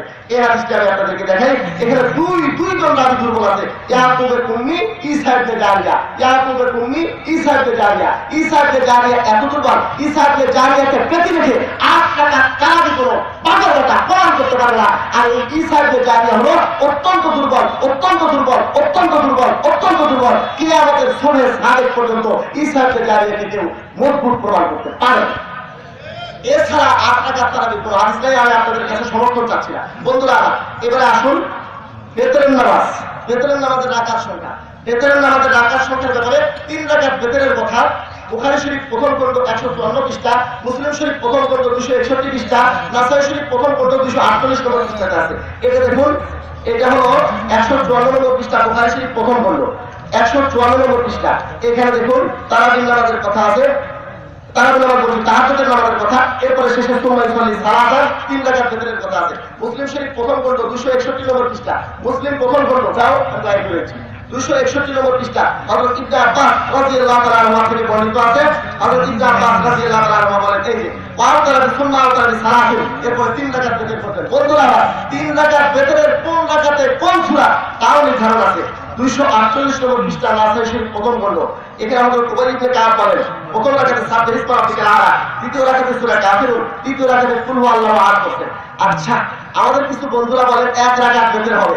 এই 1 রাকাত বেতনের কথাটা ওনারা বলে বেড়ান, যদি হাদিসটা একটু কিতাব থেকে দেখতেন, এটা হলো নাসাই শরীফ প্রথম খণ্ড, এখানে উনি ব্যাখ্যা করে বলেছেন বাবুল কাইফাল বিদ্রুল ওয়াইলা, 1 রাকাত বেতনের বিষয়টা কি। এখানে উনি উল্লেখ করেছেন 1 রাকাত কোনো নামাজ নেই, আসলে রাতের নামাজ 2 রাকাত পড়তে পড়তে 1 রাকাত না বাড়ায় দিলে তো ব্যবহার হবে না। এই 2 রাকাতের সাথে 1 রাকাত, এখানে কাইফাল বিদ্রুল ওয়াইলা 1 রাকাত বেতনের, ঠিক আছে 1 রাকাত বেতনের, ঠিক আছে 1 রাকাত বেতনের 1 রাকাত বেতনের কথা এখানে বলা হয়েছে কিরকম, সাল্লাহ রাকাতান ওয়াহিদাতান তুতিরু লাহু মা কাদ সাল্লাহ, আগে যে 2 রাকাত পড়ছে 1 রাকাত বাড়ায় দিয়ে সেটাকে বেদর করবে। এই 1 রাকাত বাড়ায় দিয়ে বেদর করাকে সকলের বরকত হলো 3 রাকাত। ইমাম নাসাই ব্যাখ্যা করে দিয়েছেন। বন্ধুরা আমার আসল 1 রাকাত কোনো বেতন না, কোনো ফরজ, কোনো ওয়াজিব, কোনো নফল নামাজ 1 রাকাত পড়তে পারে। আচ্ছা, নামাজে ইমামের পিছনে সূরা ফাতিহা পড়া। বন্ধুরা আমি আপনাদেরকে জিজ্ঞাসা করি, মুসলমানদের 1 নম্বর দলিল কি কোরআন না হাদিস? যদি কোরআন হয় তাহলে আমরা সর্বপ্রথম কোরআন শরীফ থেকে সূরাতুল আরাফের 204 নম্বর আয়াত আল্লাহ রাব্বুল আলামিন বলেন ওয়া ইযা কুরিআল কুরআনু ফাসতামিউ লাহু ওয়ানসিতু লাআল্লাকুম তুরহামুন। যখন কোরআন পড়া হয় তখন তোমরা মনোযোগ দিয়ে শোনো এবং চুপ থাকো। ইমাম যখন আলহামদুলিল্লাহ সূরা পড়ে তখন কি মুক্তাদি ইমাম সাহেব গজল পড়ে না কোরআন পড়ে? তাহলে আল্লাহর আদেশ হলো যে যখন নাকি কোরআন পড়া হয় তখন তোমরা মনোযোগ দিয়ে শোনো এবং চুপ থাকো। অতএব আল্লাহর আদেশ হলো মুক্তাদিরা ইমামের পিছনে শোনা গেলে শুনবে, না শোনা গেলে চুপ থাকতে কোনো কিছু পড়বে না। বন্ধুরা এই জন্য এখন আমাদের এই সকল বন্ধুরা বলেন যে এটা ওয়াজের ক্ষেত্রে, খুতবার ক্ষেত্রে, আমি তো হতবাক হয়ে গেলাম খালেদ রহমতুল্লাহর কথা দিয়ে যে দিলেন হাস্যকর। এই আয়াতটা আসলে কি ব্যাপার? আর মুফতি ইবনে কুদামা হাম্বলি ফারসুইদের লোক ইবনে কুদামা হাম্বলি মুফতি কিতাবের 2 নম্বর খণ্ডে 117 নম্বর পৃষ্ঠাতে লিখেছেন। আমাদের বন্ধুরা যদি এই কথাটি দেখতেন, এখানে লিখছেন আজমান নাস আলা নাহারিলা বিসালাত, এই আয়াতটি নামাজের ক্ষেত্রে নাযিল হয়েছে, সমস্ত ওলামায়ে কেরামের একমত। এর প্রাসঙ্গিক আপনি ওয়াক্ত ঢুকাইতে পারেন, তবে এইটা নামাজের ক্ষেত্রে নাযিল হয়েছে। তাহলে আল্লাহর কথা হলো ইমামের পিছনে মুক্তাদি কিছু। এবারে আমরা বুখারী শরীফ থেকে দেখেন, বুখারী শরীফ প্রথম খণ্ড 108 নম্বর পৃষ্ঠা 774 নম্বর হাদিস, 775 নম্বর হাদিস। দেখুন বুখারী শরীফ প্রথম খণ্ড 708 নম্বর পৃষ্ঠা 108 নম্বর পৃষ্ঠা 774 নম্বর হাদিসে আছে ইদা ক্বালা ইমামু গালিল মাকতুবি আলাইহি ওয়া তালিব ফাকুলু আমিন। ইমাম যখন গালিল মাকতুবি আলাইহি ওয়া তালিব বলে তখন তোমরা আমিন বলো। তাহলে বলুন তো আল্লাহর নবী দায়িত্ব দিলেন গালিল মাকতুবি আলাইহি ওয়া তালিব এই সূরা পড়ার কাকে? ইমামকে। আর আমাদের এই বন্ধুরা দায়িত্ব দেন মুক্তাদিকে। বন্ধুরা এরপরে হাদিসে আছে 775 নম্বর হাদিসে, এখানে বলা হয়েছে হযরত আবু বকর, আল্লাহর নবীর একটা ফতোয়া, আবু বকর সাহাবী পৌঁছলেন নবীজি তখন রুকুতে, তখন উনি পৌঁছলেন। তাহলে বলুন তো উনি কি নবীর পিছনে ফাতিহা পাইলেন? উনি তো রুকুতে শরীক হলেন, ফাতিহা পাইলেন না, পড়লেন না। কিন্তু এখানে আল্লাহর নবী বলেন তোমার নামাজ হয়ে গেছে। তাহলে আল্লাহর নবীর ফতোয়া হলো ইমামের পিছনে মুক্তাদি যদি আলহামদুলিল্লাহ না পড়ে নামাজ হয়ে যায়। আমাদের কিছু বন্ধুদের ফতোয়া হলো নামাজ হয় না। বলুন তো তাহলে ওনাদের ফতোয়া কি আল্লাহর নবীর ফতোয়ার সাথে মিল আছে? আচ্ছা আসুন, আল্লাহর নবী জীবনের সর্বশেষ যে নামাজটা আদায় করছেন সেই নামাজের ইমামের পিছনে মুক্তাদির আলহামদুলিল্লাহ আছে ওনারা প্রমাণ করতে পারবেন। ইবনে মাজাহ শরীফ 87 নম্বর পৃষ্ঠা, এই দেখুন ইবনে মাজাহ শরীফ প্রথম খণ্ড 87 নম্বর পৃষ্ঠাতে এখানে স্পষ্ট হাদিস আছে, এখানে 1335 নম্বর হাদিস। হযরত ইবনে আব্বাস রাদিয়াল্লাহু তাআলা বলেন নবীজি নিজের জীবনের শেষ নামাজ আবু বকরের পিছনে পড়েছেন। ওয়াকাদা রাসূলুল্লাহ সাল্লাল্লাহু আলাইহি ওয়াসাল্লাম মিনাল এরপরে এসে যখন ইমামতি শুরু করলেন, কিরাত শুরু করলেন নিহায়াত কারা বালাগা আবু বকর। আবু বকর যেখানে কিরাত শেষ করছেন রাসূল সেখান থেকে শুরু করছেন। তাহলে নবীজি যদি আলহামদুলিল্লাহ না পড়লে ইমামের পিছনে নামাজ না হয়, তাহলে আল্লাহর নবীদের পিছনে আসিয়া শরীক হলেন, আলহামদুলিল্লাহ পাইলেন না, দুজনের কাজে ভর দিয়ে আসে বললেন, তাহলে নবী কি নামাজ দিচ্ছে? আলহামদুলিল্লাহ পড়া ছাড়া এই জীবনের শেষ নামাজ ইমামের পিছনে মুক্তাদির আলহামদুলিল্লাহ নাই, নবীর জীবনের শেষ নামাজ। বন্ধুরা আমার এরপরে আরো অনেক হাদিস আছে, আমি তো সবগুলো দেখাবো না। এখন আমাদের কিছু বন্ধুরা বুখারী শরীফের এক হাদিস দিয়ে খুব দলিল দিচ্ছেন, তো বুখারী শরীফের সেই হাদিসটা আমি আপনাদেরকে দেখাইয়া তার পোস্টমর্টম রিপোর্টও আপনাদের সামনে একটু পেশ করবো। বুখারী শরীফ প্রথম করলে 104 নম্বর পৃষ্ঠায়, আপনারা উত্তেজিত হবেন না, আমাকে বক্তব্য দিতে দেন, সমর্থন চাইলে আমি 104 নম্বর পৃষ্ঠা বুখারী শরীফ প্রথম খণ্ড 747 নম্বর হাদিস। এখানে আমাদের উপাদান সাহেব বলেন আমরা রাসূলুল্লাহ সাল্লাল্লাহু আলাইহি ওয়াসাল্লাম قال لا صلاة إلا على إمام فاتحة الكتاب, যে আলহামদুলিল্লাহ পড়ে না তার নামাজ হয় না। বন্ধুরা আলহামদুলিল্লাহ যে পড়ে না তার নামাজ হয় না, এই কথা সত্য, কিন্তু আমাদের দেখতে হবে এই হাদিসটা কার জন্য। এক মহিলা বলে ওয়াজ শুনছে, কথা তো বলার সময় নেই, যে এরকম স্বামীকে সম্মান করতে হয়, শ্রদ্ধা করতে হয়, খুব তাজিমের শব্দ ব্যবহার করতে হয়। চিন্তা করলো কি বলে স্বামীকে তাজিম করি, অনেক চিন্তার পরে বলে যে শব্দ তো আমার জানা আছে, আব্বা ছোটবেলা থেকে এই বলে তো বাপকে সম্মান করে আসতেছি, আসতে স্বামী বলছে আব্বা আসসালামু আলাইকুম, বলেন তো কাজ ঠিক হয়েছে? আব্বা কি অসম্মানের শব্দ? সম্মানের শব্দ, কিন্তু জায়গা ঠিক হয় না। এই হাদিসটা কার জন্য? বন্ধুরা আমার, আমি নিজে কিছু বলবো না, হাদিস থেকে দেখেন তিরমিজি শরীফ প্রথম খণ্ড 71 নম্বর পৃষ্ঠা, তিরমিজি শরীফ প্রথম খণ্ড 71 নম্বর পৃষ্ঠা, সাহাবী হযরত জাবের রাদিয়াল্লাহু তাআলা বলেন মান সাল্লা রাকাতান লাম ইয়াকরা ফিহা বিউম্মিল কুরআন ফালাম ইসাল্লি, যে এক রাকাত নামাজও পড়লো, যে নামাজের মধ্যে আলহামদুলিল্লাহ পড়লো না, সে যেন নামাজই পড়লো না, তবে ইল্লা ইয়াকুনা ওয়ারান ইমাম, ইমামের পেছনে যদি থাকে তার জন্য এই হাদিস নয়। আল্লাহ নবীর সাহাবী কয় যে ইমামের পেছনে যারা থাকে তাদের জন্য এই হাদিস নয়। এখন তাদের জন্য কি? ইবনে মাজাহ শরীফ প্রথম খণ্ড 61 নম্বর পৃষ্ঠা 850 নম্বর হাদিস, হযরত জাবেরের হাদিস এখানে আছে 61 নম্বর পৃষ্ঠা। এই হাদিসকে ওনারা মানেন বলে নাসিরুদ্দিন আলবানীকে, আলবানী সাহেব সহি বলছেন এই হাদিসকে, আমার মুখলিস ভাই দিতে বলে গেলেন এই হাদিসটা, এটাকে আলবানী সাহেব দলিলযোগ্য সহি স্বীকার করে গেছেন। 61 নম্বর পৃষ্ঠা 850 নম্বর হাদিস, এখানে আছে রাসূলুল্লাহ সাল্লাল্লাহু আলাইহি ওয়াসাল্লাম বলেন মান কানা লাহু ইমামুন ফাকিরাতুল ইমামি লাহু কিরাতুন, যার ইমাম থাকে ইমামের কিরাতি মুক্তাদির কিরাত হয়ে যায়। ঠিক এরকম মুসনাদ ইবনে আবি শাহবা 3 নম্বর খণ্ড 274 নম্বর পৃষ্ঠা 3800 হাদিস, সেখানে আব্দুল্লাহ বিন সাদ্দাদ থেকে বর্ণিত আছে যার ইমাম থাকে মুক্তাদির কিরাত পড়া লাগে, ইমামের কিরাতি তার কিরাত। বন্ধুরা আমার উচ্চ স্বরে আমিন বলার কথা, উচ্চ স্বরে আমিন বলার মাসলা আমি বুখারী শরীফ থেকে দেখাই দিই। বুখারী শরীফ প্রথম খণ্ড 108 নম্বর পৃষ্ঠা, বুখারী শরীফ প্রথম খণ্ড 108 নম্বর পৃষ্ঠাতে এখানে দেখুন, এখানে উল্লেখ আছে বুখারী শরীফ প্রথম খণ্ড পৃষ্ঠা নম্বর 108, এখানে 774 নম্বর হাদিস, ইমাম যখন তাহলে মাকতুবে আলাইহিম ওয়া তাআলিম বলে তখন তোমরা আমিন বলো। তাহলে ইমামের তাআলিম শুনে আমিন বলতে বলছেন, যদি আমিন করে বলতেন ইমাম তাহলে নবীজি কি তাআলিম শুনে আমিন বলতে বলতে না আমিন শুনে? এখানে আবার বলছেন যার কথা ফেরেশতার কথার সাথে মিলে তার অতীতের সব গুনাহ মাফ হয়ে যাবে। বলুন তো ফেরেশতারা আমিন আসতে বলে না ধরে আসতে বললে ফেরেশতার সাথে মিলবে না? এরপরে আসুন তিরমিজি শরীফ প্রথম খণ্ড 58 নম্বর পৃষ্ঠা 248 নম্বর হাদিস, এখানে আছে খাফাদাতিয়া সাউতাহু, আমিন বলছেন, আমিন আসতে হবে বলছেন খাফাদাতিয়া সাউতাহু। আবু দাউদ শরীফ প্রথম খণ্ড 113 নম্বর পৃষ্ঠা 777 নম্বর হাদিস, এখানেও আছে আমিন আসতে বলার কথা। দেখুন এটা হলো আপনার আবু দাউদ শরীফ প্রথম খণ্ড 113 নম্বর পৃষ্ঠা 777 নম্বর হাদিস, এখানে আছে হযরত সামরা বলেন হাদিস তো সাতটাই, তার মধ্যে একটা সাতটা হলো এটা ফারাদাতুল ফাতিহাতুল কিতাব, আলহামদুলিল্লাহ শেষ করিয়া আল্লাহর নবী চুপ থাকতেন।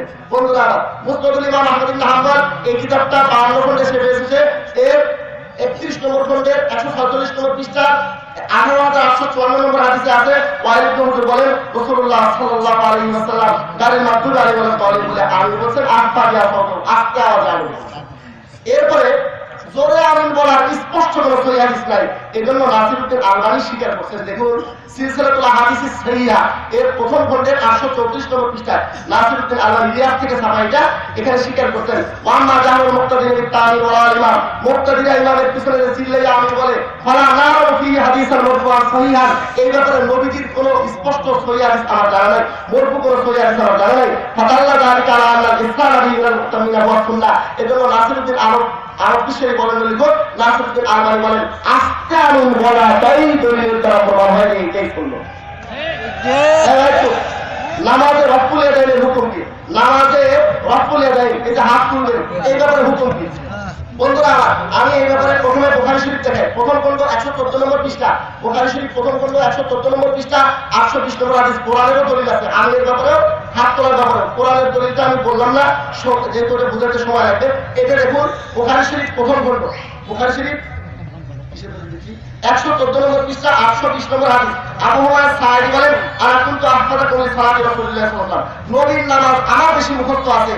উনি এরপরে করলেন কি, তাকবীরে তাহরিমা ছাড়া আর কোথাও হাত তুললেন না। বন্ধুরা আমার, মুসলিম শরীফ প্রথম খণ্ড 181 পৃষ্ঠা, হযরত জাবের বিন সামরা, মুসলিম প্রথম খণ্ড 181 নম্বর পৃষ্ঠা, হযরত জাবের বিন সামরা রাদিয়াল্লাহু তাআলা আনহু, জাবের বিন সামরা রাদিয়াল্লাহু তাআলা আনহু থেকে বর্ণিত আছে। উনি বলেন, ফরজ আলাইনা রাসূলুল্লাহ সাল্লাল্লাহু আলাইহি ওয়াসাল্লাম, আল্লাহর নবী আমাদের সামনে আসলেন, এসে বললেন কি, বললেন যে মারি আলাকুম রাফিয়া দিকুম, আমার কি হলো, আমি তোমাদেরকে হাত তুলতে দেখি কেন?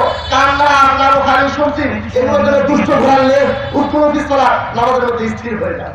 বন্ধুরা, নামাজের মধ্যে তাহলে হাত তুলবো কোথায়? নামাজের মধ্যে আমি হাত তুলবো শুধু তাকবীরে তাহরিমার সময়। কোথায় আছে? নাসাই শরীফ প্রথম খণ্ড 158 পৃষ্ঠা। আব্দুল্লাহ বিন মাসউদ রাদিয়াল্লাহু তাআলা আনহু বলেন, দেখুন হযরত আব্দুল্লাহ বিন মাসউদ রাদিয়াল্লাহু তাআলা আনহু বলেন, প্রথম খণ্ড দেখুন 158 পৃষ্ঠা। আর আব্দুল্লাহ আলা উকবিরুকুম সালাত রাসূলুল্লাহ সাল্লাল্লাহু আলাইহি ওয়াসাল্লাম, নবীর নামাজ আমি কি তোমাদেরকে বলবো না? ফারাফায় এই আল্লাহ আমাদের সুন্নাহ আমিন, উনি তখন তাকবীরে তাহরিমার সময় হাত তুললেন, আর কোথাও হাত তুললেন না। বন্ধুরা, এখন আমাদের কিছু বন্ধুরা বুখারী শরীফ প্রথম খণ্ডের 102 নম্বর পৃষ্ঠা 726 নম্বর হাদিস দিয়ে দলিল দেন। আমি সেই দলিলটা আপনাদের উল্লেখ করতেছি। দেখুন, এখানে আব্দুল্লাহ বিন ওমর রাদিয়াল্লাহু তাআলা আনহু বলেন, নবীজি 3 টাইম হাত তুলতেন, নামাজের শুরুতে, রুকুতে যাওয়ার সময়, রুকু থেকে ওঠার সময়। বন্ধুরা, আমি আপনাদেরকে জিজ্ঞাসা করি, রাজীবপুরে ওষুধের দোকান নাই? একটা ওষুধের দোকান আছে খুব ভালো, এখানে একটা ওষুধ আছে বিশ্বের সবচেয়ে নামকরা কোম্পানি, কিন্তু 30 বছর আগে তার মেয়াদ উত্তীর্ণ হয়ে গেছে। আপনি ওষুধটা কিনবেন, খাবেন কেন? কোম্পানি খারাপ, ওষুধ খারাপ, দোকানদার খারাপ, মেয়াদ উত্তীর্ণ হয়ে গেছে, ঠিক কিনা? আর একটা কথা জিজ্ঞেস করি, কোরআন শরীফের একটা আয়াতে আছে, লা তাকরাবুস সালাতা ওয়া আনতুম সুকারা, তোমরা মদ খাইয়া নামাজের ধারে কাছে আসিও না। এই আয়াত দেখিয়া কেউ যদি বলে যে নামাজের টাইম বাদ দিয়ে বাকি টাইম মদ খাওয়া যাবে, ঠিক হবে? কেন? কোরআন শরীফের আয়াত কি জয়ীফ, দুর্বল, জাল? কেন? এই আয়াতের মেয়াদ উত্তীর্ণ হয়ে গেছে। আয়াত কোরআন শরীফে থাকবে, তার হুকুম এখন নাই। বুখারী শরীফের এই হাদিসটার উপর আমরা আমল করি না, হাদিস করি, আমল করি না, আমরা অন্য একটা সহিহ হাদিসের উপর আমল করি, কারণ এই হাদিসটা মেয়াদ উত্তীর্ণ, মেয়াদ উত্তীর্ণ। কেমন বোঝা গেল? আব্দুল্লাহ বিন ওমর যে সাহাবী এই হাদিস বলছেন, উনি কিন্তু তাকবীরে তাহরিমা ছাড়া কোথাও হাত তুলতেন না। আমার মুখলিস ভাই বলে গেছেন, হাদিসের বর্ণনাকারী নিজে যদি ওই হাদিসের উপর আমল না করে, বুঝতে হয় ওই হাদিসটা আমলযোগ্য না, ওটা মেয়াদ উত্তীর্ণ। আমার মুখলিস ভাই মাশাআল্লাহ স্বীকার করে গেছেন এই কথা। তো এখানে 102 নম্বর পৃষ্ঠার যে হাদিসটা আছে, 726 নম্বর হাদিস আমি দেখাই দিচ্ছি, এটা হলো মুসনাদ ইবনে আবি শায়বা, ইমাম বুখারীর পুস্তকে লেখা কিতাব, তার 2 নম্বর খণ্ডের 417 নম্বর পৃষ্ঠা 2467 নম্বর হাদিসে আছে। দেখুন, এখানে স্পষ্ট আছে 2467 নম্বর হাদিসে হযরত আব্দুল্লাহ বিন ওমরের শাগির্দ মুজাহিদ বলেন, মা রাআইতু ইবনে ওমর ইয়ারফা'ু ইল্লা বলে মারতাতু, আব্দুল্লাহ বিন ওমরকে তাকবীরে তাহরিমা ছাড়া আমি কোথাও হাত তুলতে দেখি। বন্ধুরা, আমি যদি কিছুক্ষণের জন্য তর্কের সাথে মেনে নিই, 2 হাদিসই ঠিক। রুকুতে যাওয়ার সময় হাত তোলা যাবে, রুকু থেকে ওঠার সময় হাত তোলা যাবে, এই হাদিসও ঠিক। আব্দুল্লাহ বিন ওমরের এই হাদিস, আব্দুল্লাহ বিন মাসউদের এই হাদিস, সেটা হলো কি, তাকবীরে তাহরিমা ছাড়া কোথাও হাত তোলা যাবে না। এটাও যদি মেনে নিই, তাহলে তাকবীরে তাহরিমার বিষয়টা তো একমত আছে, ঠিক কিনা? এখন রুকুতে যাওয়ার সময়, রুকু থেকে ওঠার সময় হাত তুলবো কিনা? এক হাদিস অনুযায়ী নিষেধ হয়, এক হাদিস অনুযায়ী কি সুন্নত, ওনারা কি বলেন জানি না। তাই এক হাদিস অনুযায়ী বোঝা যায় বেদাত, এক হাদিস অনুযায়ী বোঝা যায় সুন্নত। এজন্য বেদাতের ভয়ে এটা ত্যাগ করিয়া তাকবীরে তাহরিমার সময় শুধু আমরা হাত তুলতাম। বন্ধুরা, এরপরে আরেকটা মাসলা আছে, ঈদের নামাজ একদিন আগে পড়া। আচ্ছা, আমি কিন্তু সময় নষ্ট করছি না, আপনারা দেখছেন, বিষয়গুলো শেষ করবো কি? আচ্ছা, এরপরে 6 নম্বর বিষয় হলো নামাজের দাঁড়ানোর ক্ষেত্রে হুকুম কি, এটা আমি একটু পরে নিয়ে 7 নম্বর বিষয়টা আমাকে এখানে আসার পর অনেকে বলছেন বলার জন্য, আমি সেজন্য বলছি, একদিন আগে ঈদের নামাজ পড়া কোরআন বিরোধী, হাদিস বিরোধী। শুনুন না, আমি আপনাদেরকে জিজ্ঞাসা করি, আল্লাহর নবী কি বলে গেছেন যে তোমরা 2টা শহরকে মেনে রেখো, আমি তোমাদের জন্য তারাক্তু ফিকুম পারাদাইন 2টা শহর রেখে গেলাম, মক্কা মদিনা, এইটা যা করে তাই করবা না? আল্লাহর নবী বলেন তারাক্তু ফিকুম আমরাইন লাম তাযিল্লু মা তামাসসাকতুম বিমা কিতাবাল্লাহি ওয়া সুন্নাত রাসূলিহি। এটা হলো মিশকাত শরীফ প্রথম খণ্ডের মুত্তাফা আলাইহি হাদিস, মিশকাত শরীফ প্রথম খণ্ডে 31 নম্বর পৃষ্ঠায় 186 নম্বর হাদিস হিসেবে উল্লেখ করা আছে। বন্ধুরা, দেখুন এখানে আছে কোরআন আর সুন্নাহর কথা। আমরা কোরআন শরীফে দেখতে পাই কি, ইয়াসআলুনাকা আনিল্লাহিল্লাহ কুল হিয়া মাওয়াকিতু লিন-নাসি ওয়াল হাজ্জি। হে নবী, আপনাকে তারা জিজ্ঞাসা করছে, এই 4 বারে করে যে 4 সম্পর্কে জিজ্ঞাসা করছে, বলুন তো আপনি নবী বলে দিন যে এগুলো হলো তোমাদের সময় নির্ধারণ করার জন্য মাধ্যম। আচ্ছা, চাঁদ আকাশে কয়টা থাকে? একটা। আল্লাহ পাক বলেন চাঁদ সমূহ সম্পর্কে জিজ্ঞাসা করছে, চাঁদ সমূহ কেন? এইটার কারণ এইটা, এই যে চাঁদ তো একটা, কিন্তু বিভিন্ন আকাশে বিভিন্ন দিন উঠবে, এই জন্য আল্লাহ পাক বলছেন চাঁদ সমূহ সম্পর্কে, ঠিক না? এই জন্য এক চাঁদ সব দিলে হবে না, চাঁদ একটা, কিন্তু আল্লাহ পাক বলছেন চাঁদ সমূহ। কারণ এই প্রথম তারিখের চাঁদ, শুরুর চাঁদ, মাসের শুরুর চাঁদকে হেলাল বলে, এই শুরুর চাঁদ এক এক আকাশে এক এক রকম হবে। বন্ধুরা আবার এরপরে আল্লাহ পাক কোরআনের আরেক আয়াতে বলেন, যদি সূরা বাকারার আয়াত, এই আয়াতের মধ্যে বলেন ফামান শাহিদা মিনকুমুশ শাহরা ফালিয়াকুম, যে তোমাদের মধ্যে রমজান মাস পাইলো, এখানে শুহুদ শব্দ ব্যবহার করা আছে, শুহুদের মধ্যে দেখার অর্থ আছে, তার মানে রমজানের চাঁদ দেখিয়া যে পাইলো সে রোজা। আমরা দেখলাম না, আরেক দেশে দেখলো রোজা হবে। বন্ধুরা এবার আমি হাদিস থেকে দেখাই, কোরআন থেকে দেখাইলাম, এবার হাদিস থেকে দেখাই ফতোয়া উলামায়ে বালাদুল হারাম। এই হারামাইন শরীফের ইমামদের ফতোয়া তো এখানে আছে, 285 পৃষ্ঠাতে এখানে আছে, সারা বিশ্বে একই দিনে রোজাই হবে না, এটা এখানে লেখা আছে 285। আমি হাদিস দেখেন, মুসলিম শরীফ প্রথম খণ্ড 348 নম্বর পৃষ্ঠা 1087 নম্বর হাদিস, নাসাই শরীফ প্রথম খণ্ড 2110 নম্বর হাদিস, আবু দাউদ শরীফ প্রথম খণ্ড, আবু দাউদ শরীফের মধ্যে আছে হচ্ছে আপনার 2332 নম্বর হাদিসে, তিরমিজি শরীফের মধ্যে আছে 693 নম্বর হাদিসে। আমি শুধু মুসলিম শরীফ থেকে দেখাই, কারণ যে কটা কিতাবের নাম বললাম সবচেয়ে গ্রহণযোগ্য মুসলিম শরীফ, এর মধ্যে আমি দেখে আসি, অবদ্ধ করি, অন্যগুলো দেখাইতে সময় লাগবে। 348 নম্বর পৃষ্ঠাতে আমরা দেখি সারা বিশ্বে একই দিনে রোজা হবে কিনা। দেখুন বন্ধুরা আমার, এখানে একটা ঘটনা উল্লেখ করা হয়েছে 1087 নম্বর হাদিসে, হযরত কুরাইব উনি বলেন, আমি একটি কাজে আব্দুল্লাহ বিন আব্বাস রাদিয়াল্লাহু আনহুর সাথে এরকম কথোপকথন হচ্ছে, আমি একটি কাজে এরকম আমাকে হযরত উম্মুল ফজল ইবনে আব্বাসের মা পাঠাইলেন মুয়াবিয়া রাদিয়াল্লাহু আনহুর কাছে শামে। তখন সিরিয়া ছিল রাজধানী মুসলমানদের, সেখানে পাঠালেন, আমি ওখানে গেলাম, তখন রমজান শুরু হয়েছে। তো রমজানের চাঁদ দেখেছি আমি, অত্তুল্লাহ আলাইহি রমজান ওয়া শাম, রমজানের চাঁদ যখন আমরা দেখি, চাঁদ যখন উঠে, তখন আমরা সিরিয়াতে ছিলাম, আমরা জুমার দিন রাত্রে চাঁদ দেখলাম।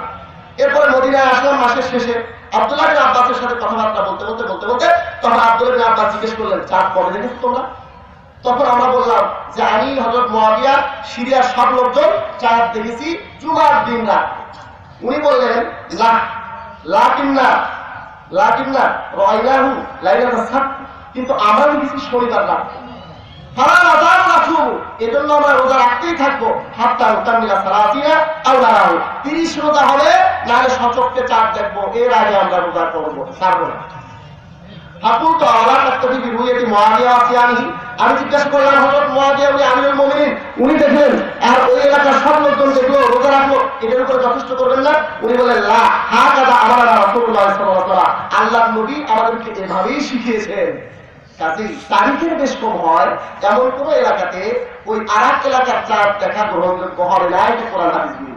বন্ধুরা এখন ঈদের তাকবীরের সংখ্যা, তাকবীরের ব্যাপারে আমি 12 তাকবীরের সবচেয়ে যেটা মজবুত হাদিস এটা আপনাদেরকে দেখাই, এরপরে আমি 6 তাকবীরের হাদিস দেখাবো। 12 তাকবীরের সবচেয়ে মজবুত হাদিস আছে তিরমিজি শরীফ প্রথম খণ্ড 119 পৃষ্ঠা 535 নম্বর হাদিস। এখানে দেখুন, তিরমিজি শরীফ প্রথম খণ্ড 119 নম্বর পৃষ্ঠা 536 নম্বর হাদিস।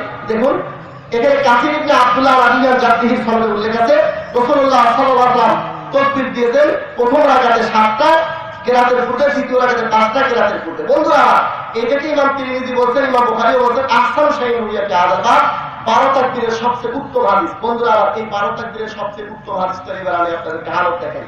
12 তাকবীরের এই সবচেয়ে উত্তম হাদিস যেটা আছে, এইটার রাবি কাসির ইবনে আব্দুল্লাহ রাদিয়াল্লাহু আনহু। এই কাসির ইবনে আব্দুল্লাহ ওনার সম্পর্কে তাহযীবুত তাহযীব তৃতীয় খণ্ডের 462 নম্বর পৃষ্ঠাতে উল্লেখ আছে যে উনি ছিলেন যাকা আহাদুল কাযযাবিন, আহাদু আরকানিল কিসি, মিথ্যার একটা খুঁটি।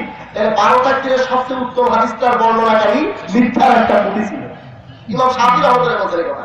বন্ধুরা আমার এবারে আমি 6 তাকবীরের হাদিস দেখাইতেছি। 6 তাকবীরের হাদিস হচ্ছে আবু দাউদ শরীফ প্রথম খণ্ড, এখানে দেখুন 163 নম্বর পৃষ্ঠা। আবু দাউদ শরীফ প্রথম খণ্ড 163, এটা বলে শেষ করেছি, মাত্র শুরু করেছি। 163 নম্বর পৃষ্ঠাতে 163 নম্বর পৃষ্ঠা আবু দাউদ শরীফ প্রথম খণ্ড। এই বাইরে করতে যাওয়ার সময় লাগে এতটুকু, আমি তো সময় দিচ্ছি না। এখানে দেখুন 1153 নম্বর হাদিসে দুইজন সাহাবী বলছেন, দুইজন আবু মুসা আশআরী রাদিয়াল্লাহু আনহু নবীজি প্রথম রাকাতে 4টা, দ্বিতীয় রাকাতে 4টা, প্রথম রাকাতে তাকবীরে তাহরিমা সহ, দ্বিতীয় রাকাতে রুকু তাকবীর সহ 4টি অর্থাৎ অতিরিক্ত 6টি তাকবীর দিতেন। বন্ধুরা আমার, এটা হলো তহাবি শরীফ তার দ্বিতীয় খণ্ড 371 নম্বর পৃষ্ঠাতে। এখানে হাদিস আছে 6 তাকবীরের সহিহ মওকুফ হাদিস। এখন একটা মাসলা রয়ে যায় জামাতে দাঁড়ানোর ক্ষেত্রে হুকুম। এই ব্যাপারে দাঁড়ানোর ক্ষেত্রে আমাদের কিছু ভাইরা যে অতিরিক্ত পাশ করিয়ে দাঁড়ান, এটা নাসাই শরীফ প্রথম খণ্ডের 142 নম্বর পৃষ্ঠার হাদিসে নিষেধ আছে। আব্দুল্লাহ বিন মাসউদ রাদিয়াল্লাহু তাআলা দেখলেন 142 নম্বর পৃষ্ঠা, উনি রাআ রাজুলান, একটা লোককে দেখলেন সাফা বাইনা কাদামাইহি, দুই পাশ করিয়ে নামাজে দাঁড়িয়েছেন। তখন উনি বললেন, উনি খালাফা সুন্নাহ আক্তার সুন্নাহ, ফাকাল আক্তার সুন্নাহ, সে সুন্নাহর বিরোধী করেছে, সুন্নাহর বিরোধী করেছে, অর্থাৎ সহিহ সুন্নাহর হাদিস অনুযায়ী আমল হয়নি। এটা হলো মুসনাদ ইবনে আবি শাইবা ইমাম বুখারীর ওস্তাদের লেখা এক কিতাবের 5 নম্বর খণ্ডের 47 নম্বর পৃষ্ঠার 5 নম্বর খণ্ডের 47 নম্বর পৃষ্ঠার 7136 নম্বর হাদিস। এখানে 5 ছড়িয়ে নামাজে দাঁড়ানো যে নিষেধ স্পষ্ট হাদিসে আছে।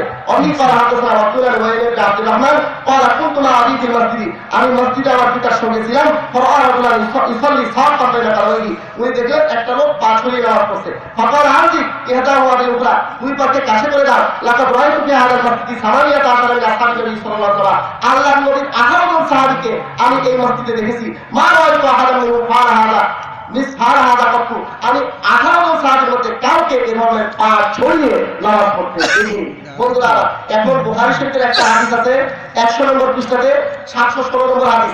এই হাদিসের মধ্যে আছে প্রাসঙ্গিক আলোচনাতে হযরত আনাস বলেন, আমরা পায়ের সাথে পা মিলাইতাম। ইবনে হাজার আসকালানী রাহমাতুল্লাহি আলাইহি এর ব্যাখ্যা ফাতুল বারী দ্বিতীয় খণ্ডের 1042 নম্বর পৃষ্ঠাতে বলেন, ফাতুল বারী এর 100 নম্বর পৃষ্ঠা 716 নম্বর হাদিস হযরত আনাসের বর্ণনা। এখানে দেখুন, এখানে উল্লেখ আছে হাদিস ইবনে আসকালানী বলেন 1042 নম্বর পৃষ্ঠাতে, আর মুরাদু বিযালিকাল মুবালাগাতু ফি তা'দিল ইসফাত ওয়া সাদ ফালালি, এটা একেবারে লাগানো উদ্দেশ্য না, এখানে ইরসাকে মাজাজি মুরাদ পাশাপাশি থাকা উদ্দেশ্য। এটা মুবালাগা করে সাহাবায়ে কেরাম বলেন, এটা সাহাবীদের বর্ণনা যে আমরা 4টা অঙ্গ, এখানে 5টা অঙ্গের কথা আছে। আনওয়ার শরীফ প্রথম খণ্ড 70 নম্বর পৃষ্ঠা 662 নম্বর হাদিসের মধ্যে এখানে উল্লেখ আছে যে আমরা 5টা অঙ্গ বলে তার নোমান বিন বশীর বলেন, মালিকি বাহুল তিসারি রুকবাত ওয়া রুকবাত তিসারি কাবুল যায়। এই কাজের কথা হযরত আনাস বলেন বুখারী শরীফের হাদিসে, কাবুল মিলাইতাম, পাও মিলাইতাম। আর নোমান বিন বশীর বলেন হাঁটুও মিলাইতাম, টাকনুকেও মিলাইতাম। আচ্ছা, এই অঙ্গগুলো কি একসাথে মিলে নামাজ পড়া সম্ভব? সম্ভব না। এখন ইবনে আসকালানী বলেন এটা আসলে মেলানোর উদ্দেশ্য না, পাশাপাশি একটা উদ্দেশ্য। সাহাবায়ে কেরাম এই বিষয়টা, এই যে আমরা একেবারে কাছে করে দিতাম, এই বিষয়টাকে একটু মুবালাগার সাথে বোঝানোর জন্য বলে ফেলছেন যে আমরা লাগিয়ে দিতাম, আসলে লাগানোর উদ্দেশ্য না। আসসালামু আলাইকুম ওয়া রাহমাতুল্লাহি ওয়া বারাকাতুহু।